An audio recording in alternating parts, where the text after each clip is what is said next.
தமிழ் சினிமாவில் தலைசிறந்த நடிகர், தன்னிகரற்ற கலைஞர் என்று அறியப்படுபவர் புரட்சித் தலைவர் எம்ஜிஆர். சின்னவர், பொன்மனச்செம்மல் என பல பெயர்களால் இவர் அழைக்கப்படுகிறார். சினிமாவில் யாரும் அடைய முடியாத இடத்தை தொட்டாலும் அரசியலிலும் மாபெரும் சிகரம் தொட்டார். இன்று வரை எம்ஜிஆருக்கு ஈடு இணை யாருமில்லை என்றுதான் சொல்ல வேண்டும். இவருடைய படங்களை எடுத்துக் கொண்டால் இளைஞர்களுக்கு கருத்து சொல்லும் படமாகத்தான் இருக்கும்.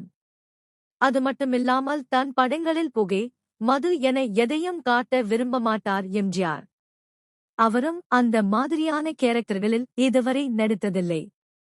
இன்னொரு விஷயம் என்னவெனில், அம்மா மீது மிகுந்த மரியாதையுடனும் மதிப்புடனும் இருக்கக்கூடியவர். அதையும் தன் படங்களில் காட்டுவார்.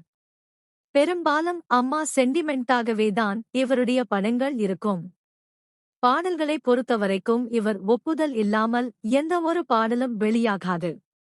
பாடலில் உள்ள அர்த்தத்தை நன்கு புரிந்து கொண்டு அதில் ஏதேனும் தவறுகள் இருக்கிறதா என்பதை ஆராய்ந்த பிறகே அந்த பாடல்கள் வெளியாகும். இந்த நிலையில் எம்ஜிஆரை பற்றி கங்கை அமரன் ஒரு சுவாரஸ்யமான தகவலை பகிர்ந்தார். பழைய பேட்டியில் அவர் பேசியது இப்போது வைரலாகி வருகின்றது. அலைகள் ஓய்வதில்லை படத்தின் வெற்றி விழாவிற்கு எம்ஜிஆர் தலைமை ஏற்று நடத்தினாராம்.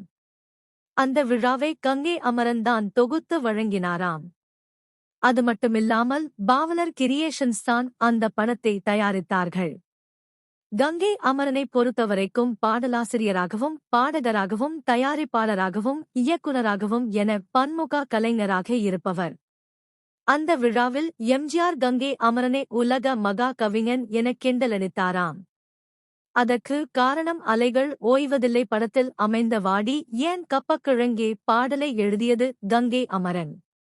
கப்பக்கிழங்க வச்சு பாடலை எழுதிய ஒரே கவிஞன் கங்கை அமரன் தான் என கிண்டலடித்தாராம் எம்ஜிஆர். கங்கை அமரனை பொறுத்தவரைக்கும் பாடலாசிரியராகவும் பாடகராகவும் தயாரிப்பாளராகவும் இயக்குநராகவும் என பன்முக கலைஞராக இருப்பவர். அந்த விழாவில் எம்ஜிஆர் கங்கை அமரனை உலக மகா கவிஞன் என கிண்டலடித்தாராம். அதற்கு காரணம் அலைகள் ஓய்வதில்லை படத்தில் அமைந்த வாடி ஏன் கப்பக்கிழங்கே பாடலை எழுதியது கங்கை அமரன்.